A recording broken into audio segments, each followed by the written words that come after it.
அறம் இதுவென்று மனங்கூறும் வழியே அறம் ஆகும் இங்கு. அயலில் வாழும் மனிதரோடும் உள்ளத்தால் இயல்பாக பழகுதலும் அறமாகும்.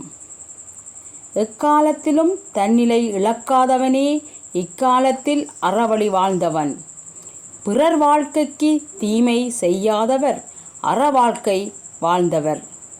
கற்ற கல்வியும் பயன் தராது அறமற்ற செயலை செய்தோர்க்கு மனமறிந்து கடும் சொல் பேசாதவர் அறமறிந்து தினம் வாழ்ந்தோருக்கு இணை.